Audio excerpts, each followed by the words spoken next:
is blockchain week. So we're starting with Dr. Lei Zhang from the Communication Sensing and Imaging Research Group of the University of Glasgow. This event is brought to you by the Glasgow University Engineering Technology Society and the FinTech Society.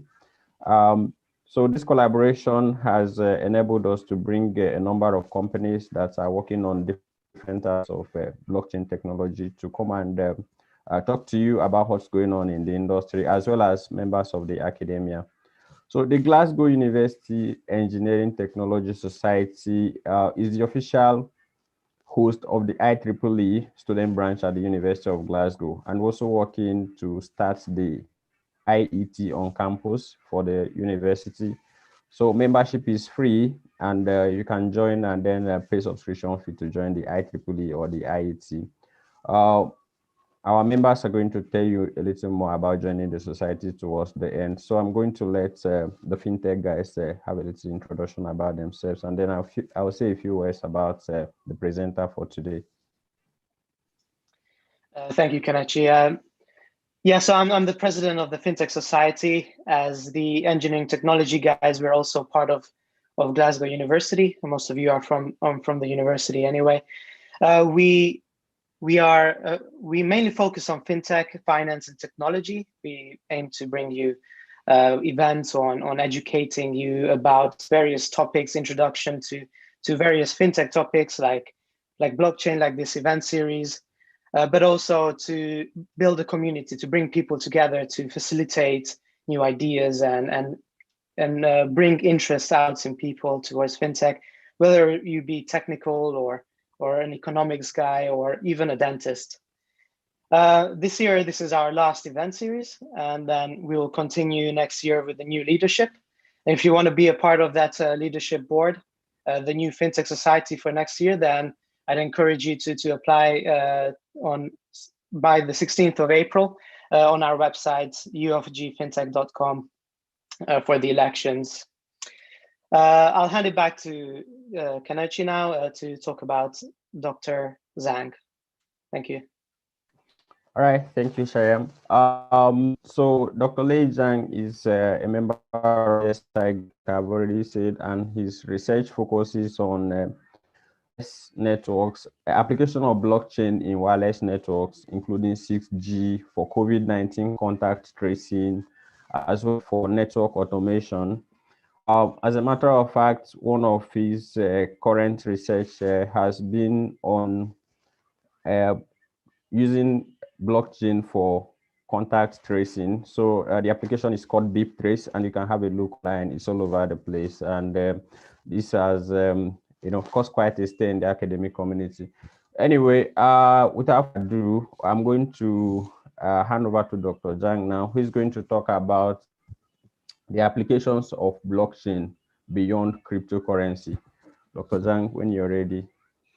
Okay, thanks a lot, Kenichi. Can you please give me permission to share my screen? Yeah, I think it's already enabled. Martin?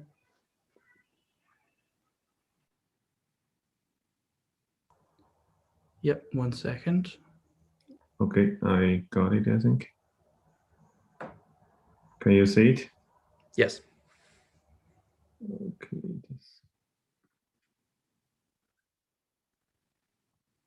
Okay, that's great. Right. So thank you very much again, Kenichi and all, for your invitation and the introduction. My name is Lei Zhang. I am a senior lecturer in the Communication Sensing and Imaging Research Group at the University of Glasgow. So the CSI group is actually now, I believe, is one of the largest in the UK in this topic about communication networks and data privacy and security and so on. I'm also the deputy head of the CSI group. And you can see from the title, my research is mainly about two things. The first is the communication systems and the networks. Of course, I've been working on this for many years. And also I'm working on distributed systems. Blockchain is one of the very typical application scenarios. So today I'm going to talking about the blockchain networks and its application beyond cryptocurrency. So most of the people actually know blockchain from Bitcoin, I think. Indeed, Bitcoin is one of the most important and also most successful application of blockchain, but they are not equal. Blockchain is a backbone technology of Bitcoin. Bitcoin is kind of program or project or product, whatever you call it, which means blockchain has lots of other applications beyond the Bitcoin and other similar cryptocurrencies. Like blockchain can be used for supply chain, ID management, authentication, entertainment, gaming, automation, IoT, and so on. There are so many other application scenarios being proposed recently.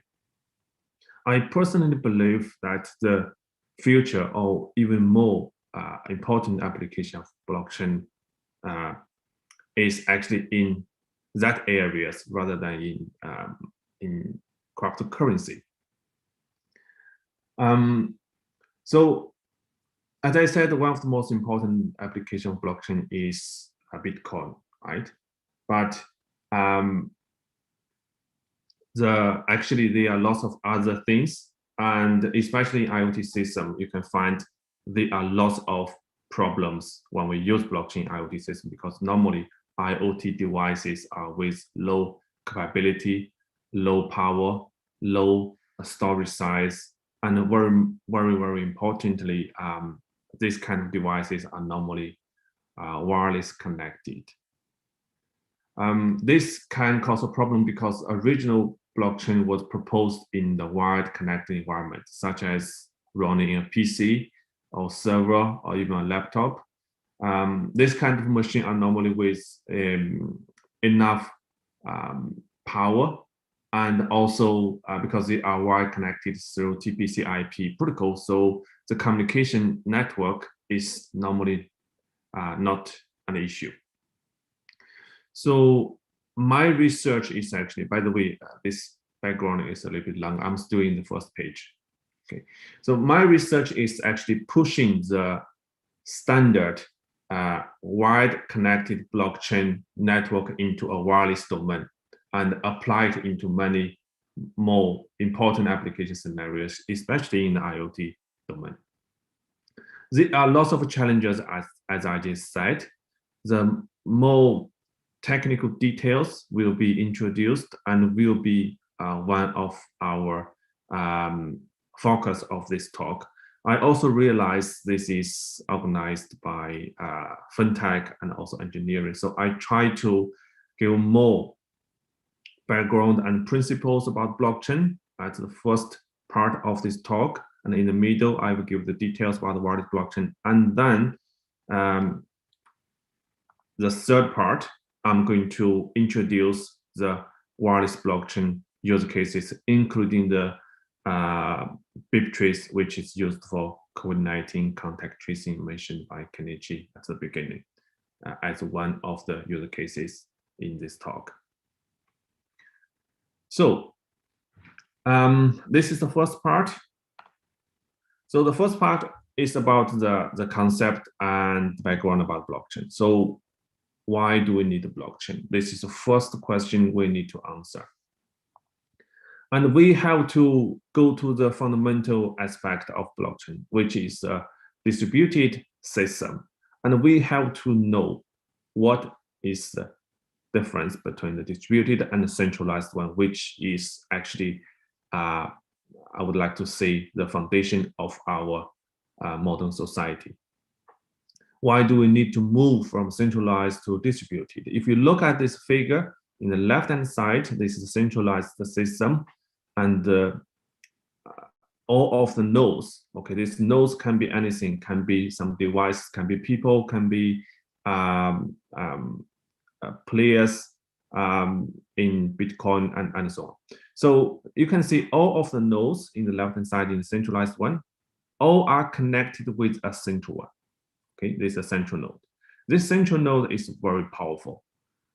It has lots of responsibilities, has lots of power as well, because you can see if any one of the node want to talk another one, this node has to talk through the central node. So which means all of the information will go through this central node, flow in and flow out. This is why it is so important. This is why it is so powerful as well. In the distributed system, you can see in the right-hand side of the figure, you cannot see or cannot find any obvious central node. You can see each node is connected with many of others. So which means none of a node is actually more important or take more responsibility than another. So this is the difference actually. And as I said, the current system are mainly centralized, including finance system at the moment, government, company, even most of the industry applications, cloud, IoT system are now running in a centralized manner. But the problem is, as we mentioned, the central point is so powerful and takes so much responsibility that will cause some issues, especially the security, reliability, and resilient issues. For example, if the central point is down, okay, it's hacked or whatever, okay, failed, then the system will clash, right? So you can see here. So if the central one is down, then the communication cannot be go through. So the system is down as well. So this is what we call the single point of failure issue. Another one is about data security. It's called data integrity. The reason is you can see the central one has a superpower. All of the information will be collected by central one, which means technically, okay, the central one has ability or has a possibility to change the data, to revise the data according its interest. So that will actually cause the data integrity issue. So the data will be not secure anymore in this system. So we have to trust the central node, but sometimes it's very hard to do so. We have to rely on some third party or authority to do so. And also the centralized one, you can see all nodes connected with central one, then it has a low scalability, because if you want to upgrade or maintain the system, for example, if you want to replace the central node, obviously the system has to be stop running, right? To upgrade or to replace it, because that central one is the unique one. Of course, it will actually have a lower robustness because of this architecture. And also comes to the finance aspect, it will generate high cost fee when one person wants to transfer some money from to another. So of course, the central point will charge you something always. And this problem can be perfectly solved in the blockchain system. There are actually many problems, issues, happened, scandals, or maybe happened before in the centralized system. And there are lots of big companies, the centralized system, they collect users' data and they can abuse the users' data and cause some privacy scandals, of course, many. This is just one example. There are many other companies you can search online. So blockchain can solve this issue because it is distributed. And what is blockchain? There are many different definitions. This one I think is particularly clear. I would like to share with you. So it is a peer-to-peer distributed ledger technology for establishing trust and consensus in decentralized or distributed trustless networks. So here there are two keywords. The first one is it is a peer-to-peer distributed system or network. Okay, distributed. This is the first keyword. The second one is the blockchain is running in a trustless network. If the network is a trusted network, okay, so everybody trusts each other, then we don't need blockchain. But the problem is 90%, maybe 99% of the activities online in the internet, they are trustless events. So this is why blockchain can find lots of application scenarios ranging from so many different industry sectors.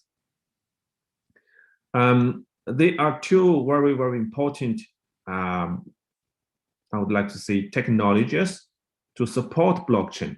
Okay? Blockchain is also composed of many technologies underpin is running. So the first one is the digital signature and hash algorithm. This is something very fundamental in the computer science, and this is something quite mature technology. This is not our focus today. Our focus today is the second.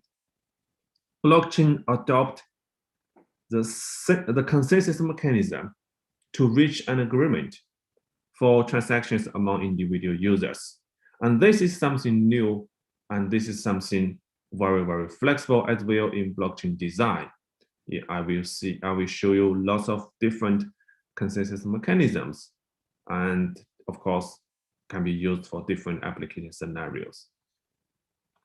So I will show you later what is consensus mechanism, but before that, let's have a look different types of blockchain. Okay, so blockchain can have a token. Okay, this is very typically used for cryptocurrencies, for example, Bitcoin, Ethereum, and many other cryptocurrencies, because we need a token for transaction, for exchange some tangible or intangible assets. Another type of blockchain, I believe it is probably, you can find more application scenarios, is blockchain without token. This kind of blockchain normally is used for information exchange and record. So basically, for, let's say, in the FinTech transaction, right, from one to another, it is kind of a record. So this kind of information is very important information, can be anything. You can generalize any useful information beyond the money transaction. It could be some kind of very important information, contract, and so on. Okay, so basically anything in internet, any information can be recorded in blockchain if needed. Of course, that will come at a very, very high cost. From another aspect, we can also classify blockchain as public chain, private chain, consortium chain. Public chain, I think this is the most popular one. Bitcoin is a public chain. Public chain means everybody can join or exit this chain without needing any permission from anybody else. So you are free to join, you are free to go. You can download a wallet, and then you can join Bitcoin network. You can do mining, maintaining the blockchain network, and you can do transaction. Nobody will limit any function of you, so you can do whatever you want. This is what we call public chain. This kind of chain is normally has very good node scalability, which means the number of the participants is not an issue. So we need some kind of consensus mechanism like proof of work. I will introduce this one later. So this is public chain. The private chain is something opposite. Basically, it is a kind of a closed chain. Only someone can join the chain, and this is normally running in some, let's say, for example, company, inside company. They just want to record some information to make sure that the information is not, it is crash tolerant. This is private chain. Consortium chain is actually in between public and private chain. You still need some kind of permission to join, but this consortium could be kind of, let's say, one industry sector, for example, the money banks in the UK. Okay, so they can build a consortium chain to do some kind of transaction information exchange and record by the chain. Hyperledger is one of the very famous consortium chain developed by the mainly leading by IBM. So let's quickly have a look. How does Bitcoin work? I think most of people already know that, but in case, because this one I try to give more basic information, I'm going to quickly go through this one. So let's assume Bob and Alice. So Alice want to transfer some money to Bob. Okay, how it will be done in Bitcoin network. Let's say, for example, here Alice need to has a kind of address. It's actually wallet with address. This address is kind of random number, and nobody knows who is Alice. We can only see this string of code, which is address of the wallet of Alice. So Alice will actually attach some money in terms of Bitcoin, of course, here, and then send this money to Bob. Of course, Bob's wallet address will be a piece of information, and then this transaction will be sent to the transaction pool. So there is a transaction pool here. And this transaction pool could be thousands or 10,000 of similar transactions here. And here you can see there are three guys standing here, and they are miners. So what they need to do is to select some transaction, normally hundreds of thousands, to make it as a block. Okay, it depends on the cryptocurrency setup. It can make a block with hundreds or thousands transactions together as a package. Okay, and then these guys, of course, these guys will do this one separately. So each guy will actually possibly select different transactions, and they will do the hash value calculation simultaneously, which is basically is kind of a calculation to calculate the hash value which is smaller than a certain number. So that is defined by the system. This is a kind of competition. There is no shortcut.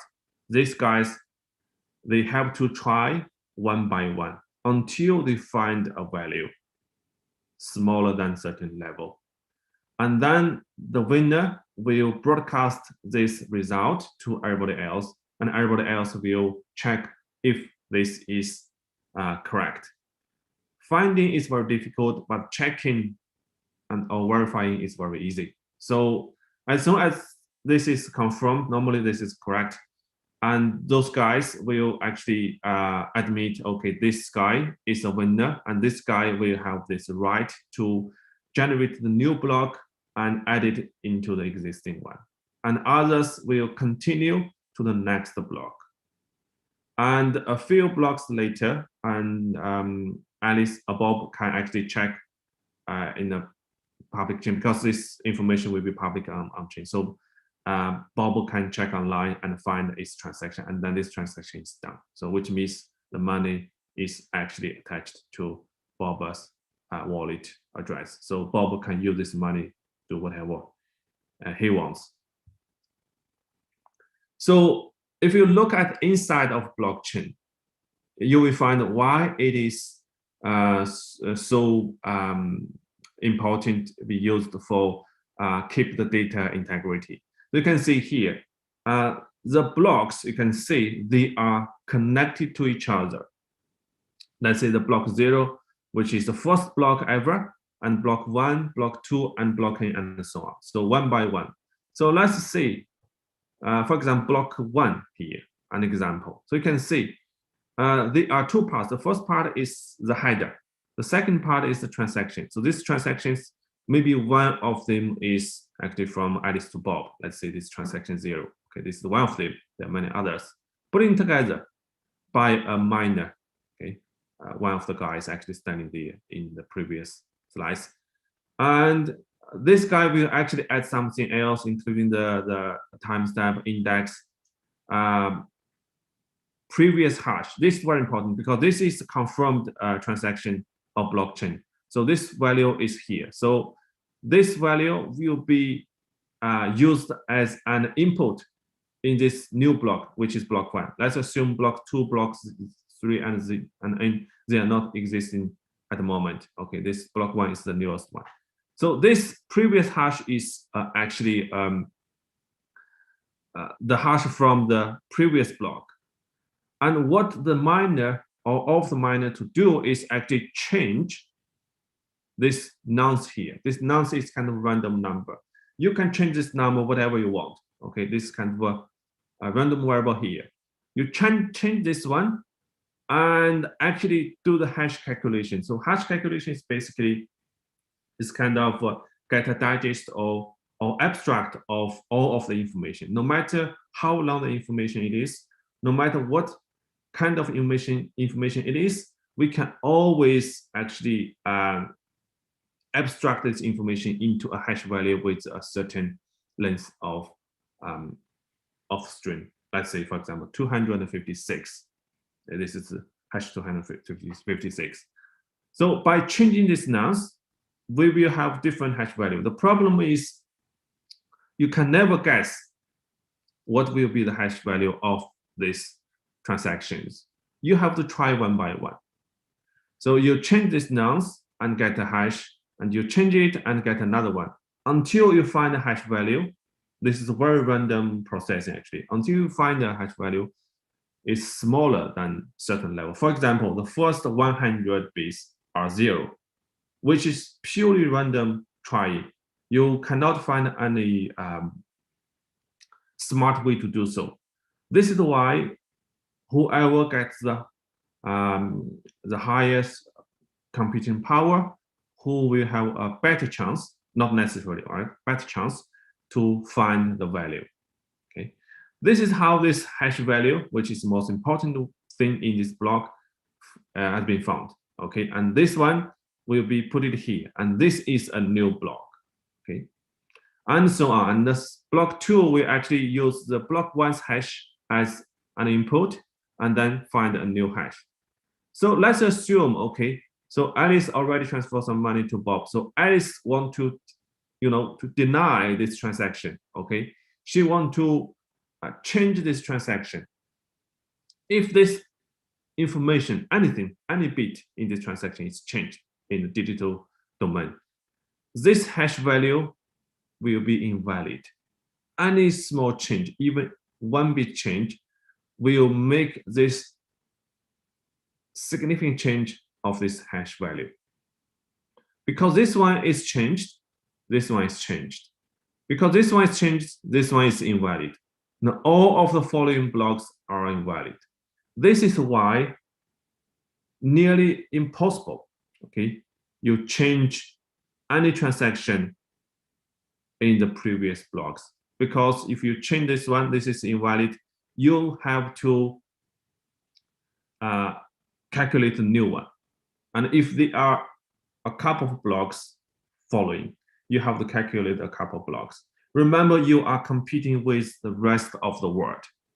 And in the Bitcoin, they only recognize the longest chain. So you have to be quick enough to win this competition, and which is nearly impossible unless you have more than 50% of the computational power of the overall network. That could be possible. This is why we call blockchain is secure, and this is how it works. Okay, and here I'm going to talk now about very important information. The concept basically is a consensus mechanism. What is a consensus mechanism? it is actually a mechanism to decide who will be the one has the right to insert the next block into the blockchain. If we recall this figure here, so the winner will be the one who first find the hash value, right? So whoever gets the highest computing power, who will have a better chance. So in this way, we are deciding this guy by the computational power. So this is one way, and this is one of the consensus mechanism, which is called proof of work. But proof of work is only one of them. So you can see there are so many different consensus mechanisms. And this consensus mechanism largely determines the blockchain performance. For example, the transaction throughput latency. So how long we can complete a transaction. If you use a Visa system, if you use a MasterCard, this is just for, you can pay in less than 1 second. But if you use Bitcoin, that at the moment, you have to wait 10 minutes, and for safety, normally 1 hour to confirm the transaction, which is too slow, actually. That is because we use this kind of consensus mechanism, this is competition. And the competition is so high. The miners need to calculate so long time to find the right answer. This is why this information can be recorded so slowly. And this is why the consensus mechanism can determine the transaction throughput latency, scalability as well, and the security level. You will see later, I will show you.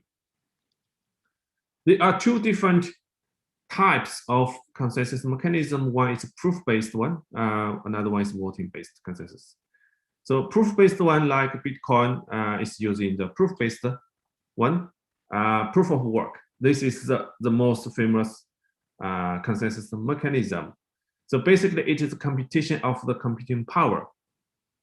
The node, also we call it as a miner in the Bitcoin system or others, use its computing resource for hashing operation to compute the right to generate a new block. Of course, if you generate a new block, you will get some bonus.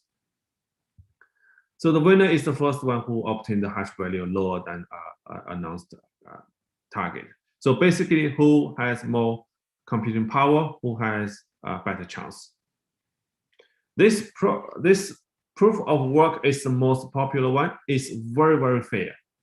But the problem is it's not environmental friendly because it consumes lots of electricity. And the fault tolerance, as we mentioned in the beginning, it is 50%, which means if we want to make sure that this blockchain is secure, we have to make sure no one party holds more than 50% of the overall computing power of the network. So to solve this electricity consumption issue of the POW, they proposed the proof of stake, POS. So proof of stake is actually a kind of a light consensus mechanism. Instead of using the computing power, it uses the coinage. What is coinage? Coinage is kind of, you can say it's kind of money. So it is an unspent transaction output. It equals to the value of number of coins you hold and number of days you didn't spend. So it's kind of multiplication. So basically, anyone who is more wealth will have a higher chance to be to get the right for creating a new block. That can cause an issue. So the richer people will get in richer, and the poor will get in poor. So this is a problem actually. But this is actually planned to be implemented in Ethereum 2, actually version 2 in the next few months. The fault tolerance here is 50% as well. What does that mean? That means the system, the blockchain is secure if and only if no one is holding more than 50% of wealth of the overall network, which is very difficult because there are so many players in the network. There's another type of consensus mechanism which have been found lots of very interesting applications in IoT. That is voting based, or sometimes we call it message passing consensus mechanism. And a very typical one is called practical Byzantine fault tolerance. It is actually coming from the Byzantine generals problem.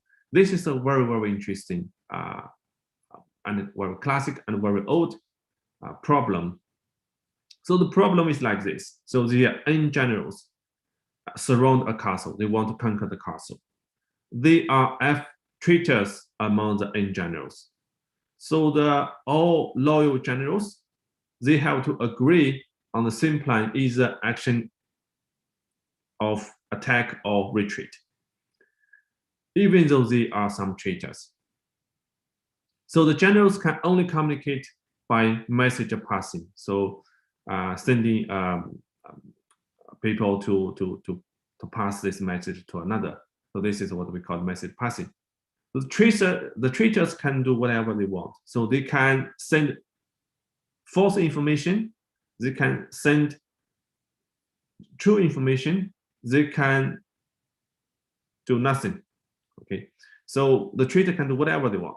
So this is a problem actually. So giving in total in generals, how many traitors the system can be tolerant, we can still make an agreement. Remember, blockchain is always about an agreement. We have to agree if this transaction is valid, and we have to agree the unique chain, because the chain is there's only one chain, right? To actually avoid the double spending. So actually they are fundamentally the same question behind.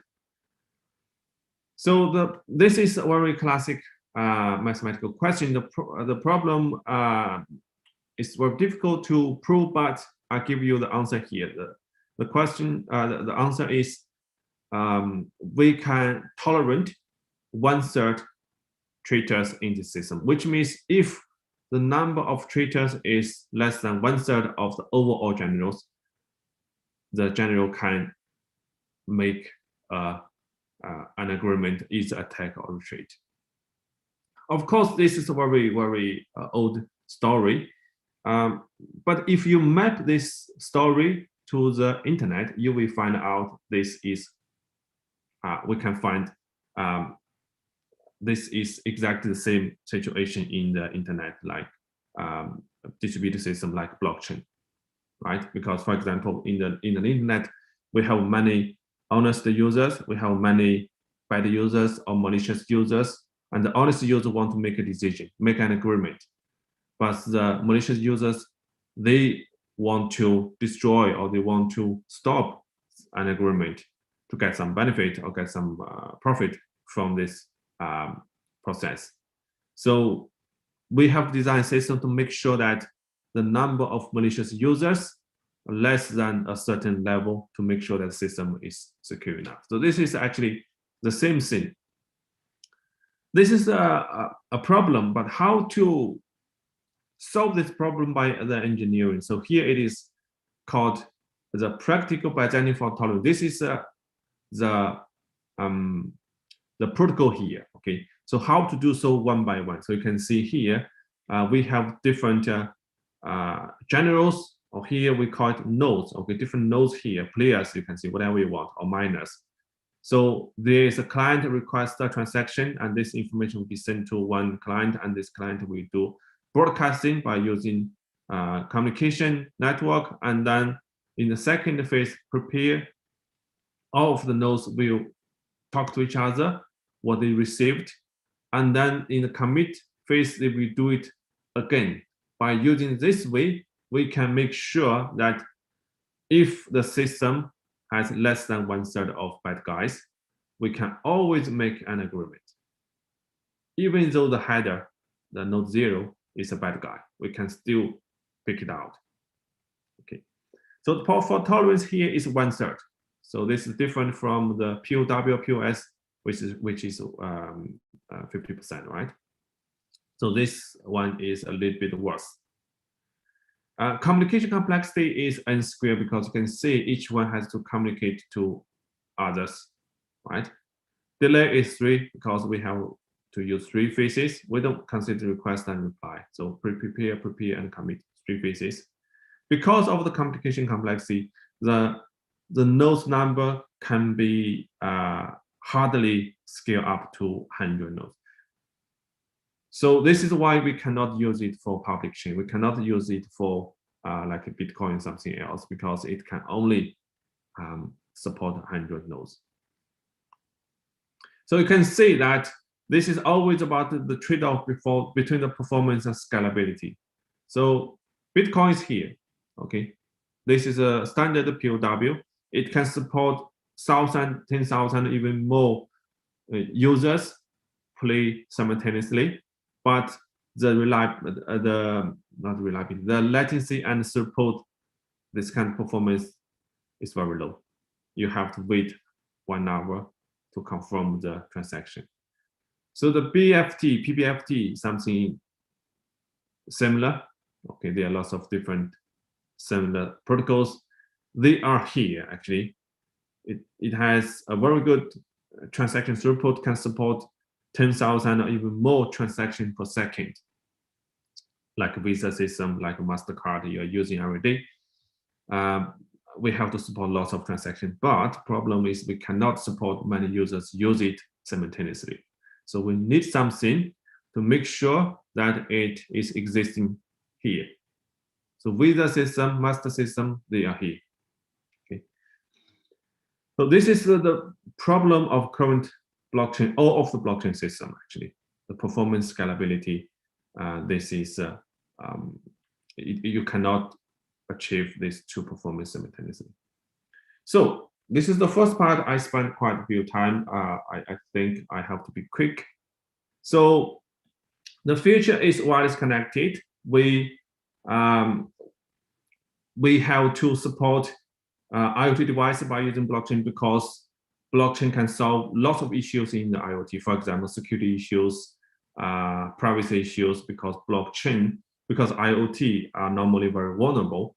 So blockchain can provide a very good solution. But the problem is when we're talking about a wireless network, there are lots of uncertainties. It will actually challenge the blockchain security, and also because of wireless communication with very limited frequency spectrum, it will challenge the scalability as well, because lots of blockchain networks, especially the PBFT-based blockchain network, requires lots of frequency spectrum. And the problem is we have limited spectrum. So how to improve the wireless communication perspective and also blockchain perspective to make sure that we can support large-scale IoT ecosystem is a problem to be solved in the future. And also because the wireless devices are normally with low capability, so the complex consensus mechanism of blockchain protocols cannot be applied to IoT. So we have to invent some new lighter protocols for IoT particularly.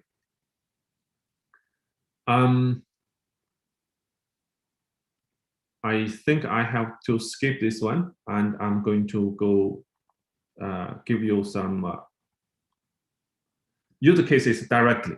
Okay, so I actually prepared 4 use cases here to show you how to use blockchain to solve COVID-19 automation, data sharing, trading, and communication wireless network issues. Okay, the first one is the contact tracing. So everybody in the world, okay, we probably can safely to say so, has been affected by the COVID-19, right? And to actually stop the virus spread, one of the most important measures is to use the contact tracing. So the basic principle of the contact tracing is actually, let's say, for example, in this figure, if this guy is confirmed COVID-19, and the healthcare worker will actually check whoever had a close contact with this person. Okay, this circle, right? Normally families, friends, or somebody else. And then they will check even further. Whoever had a close contact with this person, okay, this is the second circle, and the third circle, and so on. Okay. So the original contact tracing solution relies on manual processing. So it's the health worker normally they have to ask the people. They have to remember whoever they had a close contact. So this is actually very, very costly, and also because human beings' memory normally not reliable, right? You cannot remember lots of things, especially happened 10 or 14 days before. And also sometimes you even don't know whoever you had a close contact. For example, when you were in a restaurant, for example, or a shopping or somewhere, you never know who was a close contact with you. So until recently, the digital contact tracing solution was proposed. There are many solutions, including Google, Apple. They proposed a very, very important one. So this is very simple, actually, the principle you can see here. Again, Alice and Bob, for example, they had a meeting, let's say 10 minutes conversation. They are close enough, okay? So when they are talking, their mobile phone here, actually, using the Bluetooth to exchange their key or their ID. So which means Bob's ID will be recorded by Alice's mobile phone, and Alice's ID will be actually stored in Bob's mobile phone as well. So a few days later, Bob is confirmed COVID-19. Okay, and the app actually, because the app has Alice's key, right? Has Alice's ID. So the app can send this information to Alice, and Alice can say, okay, I had a contact with Bob, and Bob is confirmed, so I have to do the self-quarantine or go to the hospital for testing, whatever. And by using this way, so you can see we don't need to do anything. The mobile phone will do everything for us. The problem here is we need a central server. This ID of the IDs need to send to the server for matching, and the server can send it to Alice later. The problem is this server, there will be a server, either by a big company or by a local authority, a government, whatever. They have hold of the data. And this kind of data is normally very, very private data, right? It actually contains where you have been, how long you have been there, and who you had been in contact with. This kind of information, especially in the Western country, is kind of very, very confidential. So this actually brings lots of concern about data privacy. So this is why we propose the blockchain-enabled privacy-preserving contact tracing for COVID-19. In short, it's called BipTrace. Here, the key thing is to use blockchain. Blockchain is, as we said, a distributed system. Nobody will hold all of the data of others. So this is why we think this is privacy-preserving. We have two solutions here. One is called active, another one called passive. Passive one is actually something new, and the active one is, you can see here, the difference is it uses Bluetooth here. Okay, so the same as the previous one proposed by Google and Apple, they use Bluetooth to exchange information actively. So your mobile phone needs to send data actively. So this is what we call active mode. For the passive mode, we don't need to do so. The mobile phone, they don't talk to each other directly. They will actually send their location information by using GPS or using QR barcode or whatever to blockchain, and blockchain will do some kind of matching. And let's say, for example, in the active mode, so you can see each one will have a local list, and this list actually is the close contact of all others. Okay, And anyone here, let's say the user B is confirmed at COVID-19, and this information, okay, will be actually sent to blockchain. Remember, the user B's ID, okay, it will be sent to blockchain. Of course, nobody will know who is the user B, but only a kind of string, or maybe many strings, because the user B can change his or her ID periodically. So other users, they can download this kind of IDs used by the confirmed cases to their local mobile phone and do the local matching. Remember, each one will have a list, right, locally. So they can do the local matching, and the app will tell the result whether you had a contact close with this user B or not. Remember here, the local matching means nobody else will know whether you had a contact with this guy. Only yourself will know the result. This is how the privacy is preserved. We have our solutions on the deployment. We have our app, actually. We plan to have a trial in the University of Glasgow end of this month. So we're likely we will send some emails to people as volunteer to join this scheme for testing. So this is the active mode. I have been introduced in the previous slide. We have some result as well, but I think I don't have time to give more introduction. So basically, I want to show you is here. Each user need to only download about 0. something, less than 1 megabyte data every day, which is nothing for each user. You can download it when you have a Wi-Fi, when you have a charger in the evening. You don't need to do it in the real-time manner, right? And this is the passive mode by using GPS or some other technologies, cellular system, and QR barcode scanning, and so on. So this system, we need the server to do the data matching, okay? And we need to calculate how much storage need to be used for this kind of blockchain. So we had a calculation. We assume the world population is here, okay? We want to calculate if everybody in the world is using this blockchain system, how much data will be generated every day. You can see here is about 200 TB, which is totally reasonable for the whole world, right? Because we can always separate them into different countries or different cities, and then the blockchain can be split into small chains, and we require much less storage. Also, this is number of servers we need to do the matching for the whole country, like 70 million population like UK, France.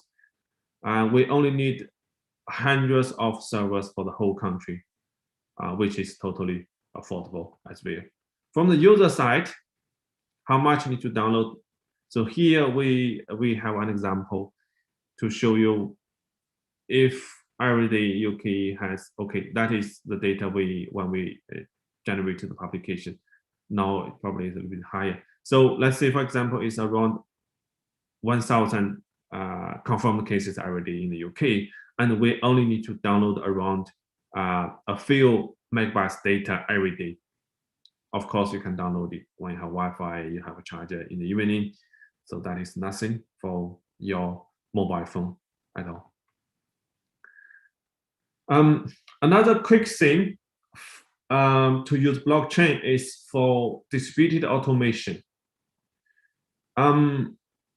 So this is a very famous picture, and this is from a movie, I, Robot.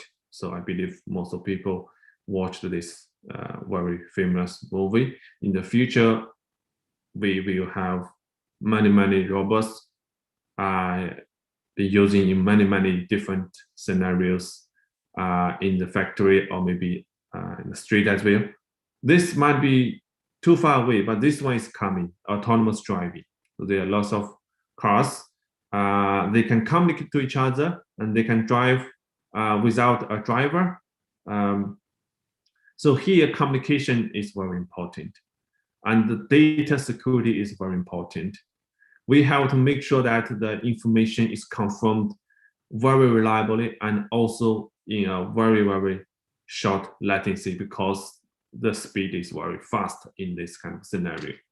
So the problem is we need a reliable communication, but how reliable it is. By using blockchain, remember blockchain can provide redundancy. So even though there are some cars are not performing very well in terms of communication, we can still make an unreliable agreement or consensus. So our solution actually shows that even though the communication link reliability is very, very bad, like 99%, 99% is nothing. The 2G or 3G system can support this kind of reliability. Even though we can still achieve the final decision reliability to 10 minus 10 or 12 in this level, which is totally enough for autonomous driving. There are lots of theory behind. I'm not going to give you details here, just that you know that blockchain can find lots of applications in automation and autonomous driving and something similar. Another thing is about how to share the resources in the communication network we are using every day. I'm talking about communications not only focusing on communication network, but also the communication network need energy. The communication network also need computing resources as well. So you can see all of these resources can be exchanged between the different industry sector or within the sector in the vertical direction. You can see here from the operator like a Vodafone, like a BT, right? And some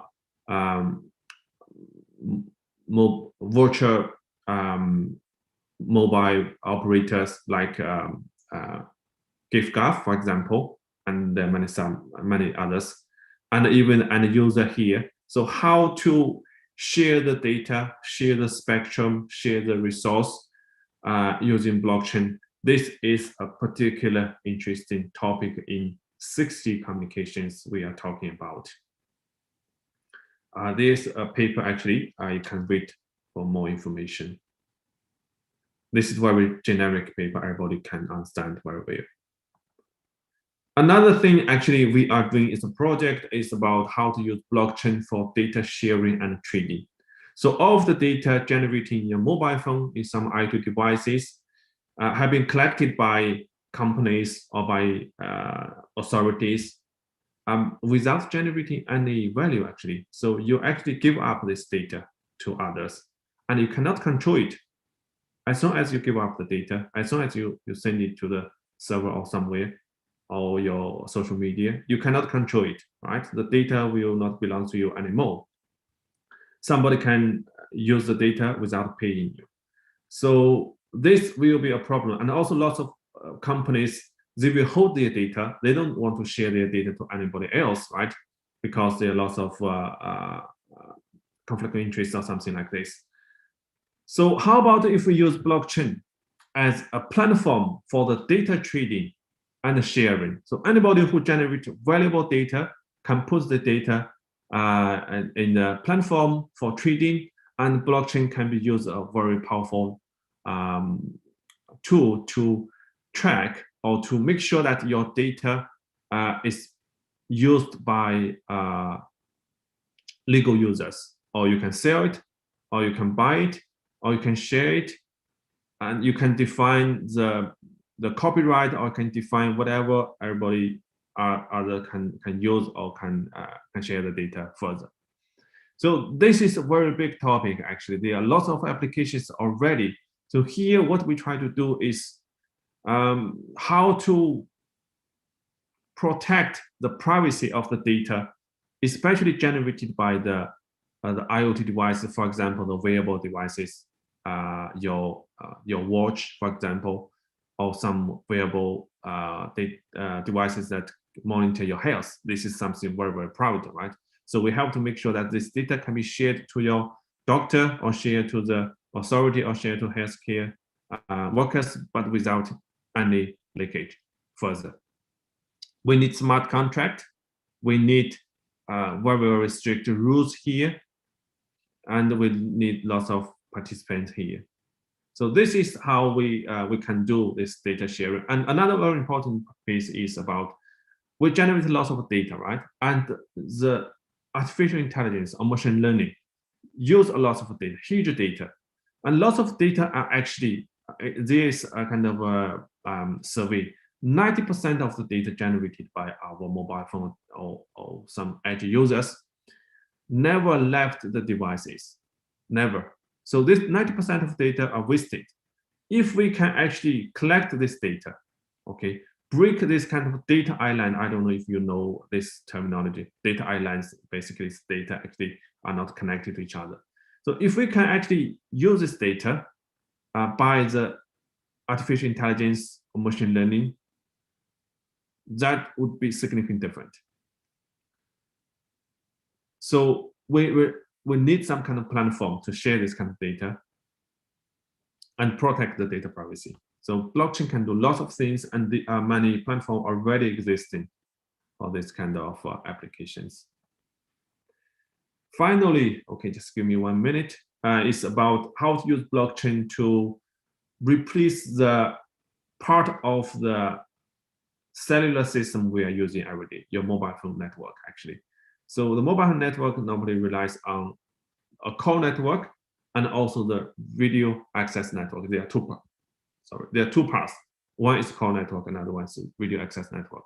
So we try to use blockchain to replace the core network. In this case, your mobile phone can talk to another mobile phone without going through the operator, BT or Vodafone, without paying to them. So this is very, very similar design like Bitcoin, right? So at the moment, we transfer money through the central bank or through Barclays or through HSBC. So they probably will charge you. And by using Bitcoin, you don't need to go through them. You can transfer money from one to another directly by using blockchain. Similar thing happens in cellular system as well. Can we remove these operators? Can we talk to each other without the third party? So this is what we are doing here, how to replace this core network by blockchain technology. Lots of very, very deep knowledge is here. So there are papers. If you are interested, you can read. Okay, I think this is all from my side. Oh, by the way, just quickly, the final one. We have a special interest group about the wireless blockchain networks. We have more than 50 very active members. If you are interested to join, you can actually email me. This is mainly from engineering perspective, actually. Okay, thanks a lot. Thank you very much, Dr. Lei, for that was really a real eye opener, and I've learned a lot. So we have a lot of questions, and I'll let Jeremy. Okay, hello, can you hear me? Yes. Okay, so the first question we have is from Kenochi, and is what is the energy efficiency performance of deep trace compared to the conventional Bluetooth solutions? Yeah, okay, very good question, actually. So if you look at this one, so in BibTrace at the moment, we are designing based on Ethereum. So of course, Ethereum, like Bitcoin, it is very, very computational consumption, and also the electricity usage is very, very huge. But okay, but in the next step, we try to move this platform into a different consistent mechanism, like based on PBFT. because in this case, we don't need lots of competition here. And the miners here are very likely not getting much reward from the system rather than doing some kind of, I would like to say, maintaining voluntarily. So in this case, we can use some very light consensus mechanism. And if you look at this one, it's very simple. This PBFT, it's just lots of communication between them. We don't need to use lots of computation power to calculate some random number, meaningless number. No, we don't need that one. But at the moment, I have to say this energy efficiency is the same as Bitcoin and Ethereum we are using now. Okay, the second question is partially related. So could data be written and read to and from a blockchain by a low power embedded system like an ARM or something like that? And would proof of stake be preferable for this? Yes, of course. You can always read from the blockchain by a low power embedded system. That's no problem. Read is no issue. The issue is how to build new blocks, how to write on the blockchain. And this, of course, again, I have to go back to the consensus mechanism. This is why we spend so much time on that. Different consensus mechanism, they have totally different performance. You can see from the, let me show you.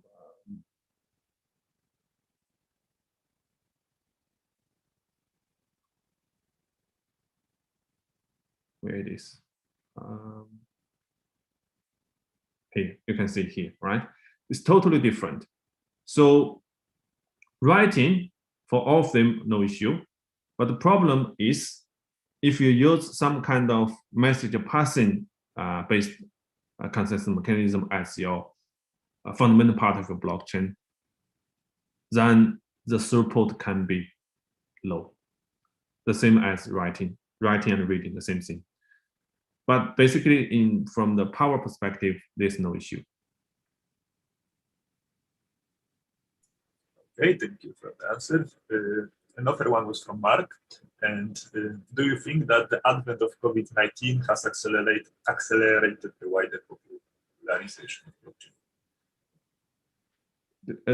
What the advent of COVID-19?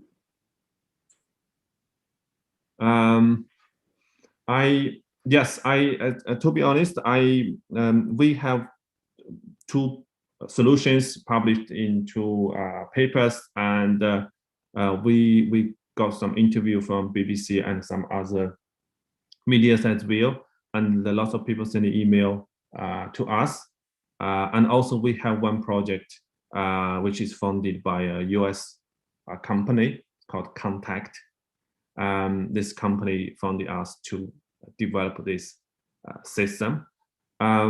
Of course, some people might argue, okay, we have the vaccine, right? Why do we need contact tracing? Okay, so basically, the system can be used for any similar pandemic, even for the flu in the future, right?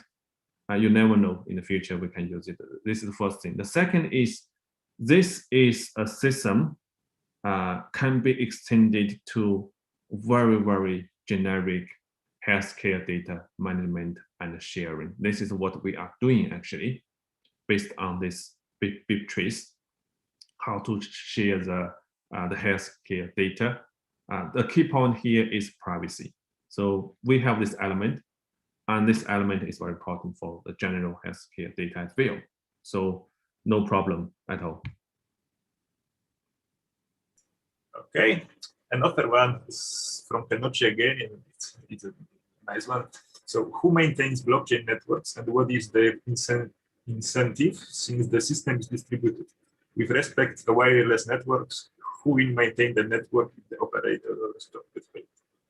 Yes.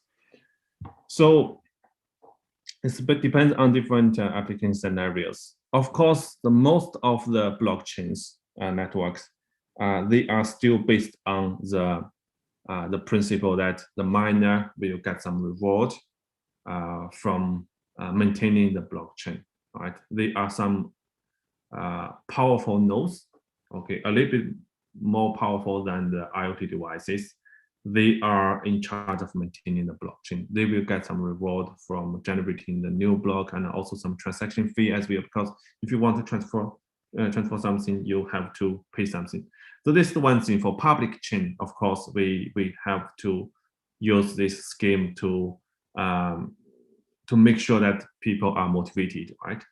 But there are some other chains, for example, the consortium chain or private chain. They have the needs of recording this information. And normally in this kind of chain, people are getting together because they want to complete a function of sharing data. This, for example, different companies, different banks, for example, in England or in the UK. They will generate money or generate benefit or get paid from the system, but not from the blockchain itself. You know what I mean, right? Because they have to make sure that data is secure, make sure that data is private. This is the value. Already bring the value to the company. Already bring the value to the players. So they, of course, they will do that together, even without any pay. This pay is very minor compared with another side for some companies. Yes, thank you for the answer. And the last one so far, unless anybody has anything else, is from Enoch again. And what is the future for blockchain-powered transactions in finance? Given the speed limitation and high computational resources requirement, will it become mainstream in finance, in your opinion? Personally, I think no. Because let's say, for example, every day we are using Visa system, right? We are using MasterCard system. We are using Apple Pay. So it is very, very, very fast and also very, very low, high efficient, power efficient, actually, energy efficient. And also it can support lots of people to transfer money simultaneously. None of them is supported by the current blockchain system, especially the proof of work based system. So we have to do some very, very fundamental evolutionary change in blockchain. Other than that, we cannot use it in our everyday life. Of course, we can still use blockchain for transfer some money or record some very, very important information. For example, probably you have read some news recently. It's about the non-fungible token NFT used for art transaction. So if you search this one, it's a very popular application. So this kind of thing, because we don't need lots of players and the value normally is very high. So we can use Bitcoin, we can use Ethereum to support. But for the daily life support for the whole world, Bitcoin is not ready, Ethereum is not ready, none is ready for that. But I didn't say in the future it's not possible. We have to do lots of other things to make sure, as I said, you can see this figure, right? We have to push, we have to invent something locating here, okay? We can support lots of nodes, lots of players, and also we can have lots of, we can support lots of transactions simultaneously. So this is, yeah. Do you think that quantum computing-based mining proof of work system could be a solution to that? Which one based? Quantum computing for future. Quantum computing. I'm not sure if quantum computing can bring more benefit than risk, because you see the crypto thing, they are based on the encryption, right? So if we bring quantum in, will the current, not only Bitcoin, not only the blockchain, but also the whole computer system still secure. This is an issue. So we have to solve this issue first, and then we can come back to see, can we speed up the blockchain block generation? Okay, thank you. That's all of the questions. I will just quickly want to mention other blockchain events we are hosting. So let's share that screen. Okay, so after the weekend on Monday, we'll have a talk from Polkadot and Web3 Foundation, which will talk about the system, the blockchain that they are developing, their platform. And also, it's likely that they might mention some internship and competitions for engineers. So that's interesting thing to watch just for that.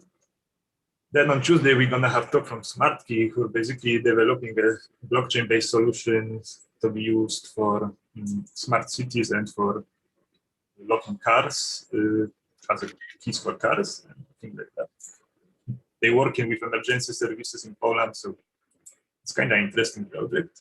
And the last thing, on Wednesday, we have If Local, which is all about non-fungible tokens, NFTs. So it's more for art people, it's less technical thing. It might be interested for non-engineers as well. All of those will take place on 2 p.m. British time, and same as here, we have Zoom conference for the students and the YouTube stream for external audience. So thank you all for coming. Thank you, Dr. Zhang. And maybe if President Shyam and Menosh want to say something, I will pass the voice for them.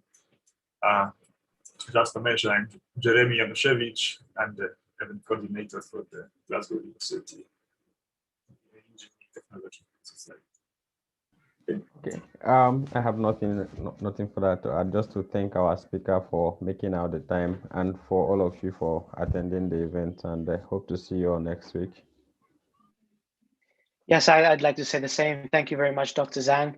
And we'll share your community link in the event after this call is over. And if you could just send that to us, and then we'll share it on Facebook. Sorry, I joined late actually. I think I wasn't able to keep up with the time. So, I don't know. I'm a bit taking us backward. Please, can I have a bit summary of what has been discussed, please? I would suggest you go to the YouTube channel of the FinTech Society, and then you can catch up there, since the event was streamed live on YouTube. Mate, if you could drop the link for this gentleman, please. Yep, I'll send that in. All right. Thank you, everyone. Okay, thanks very much.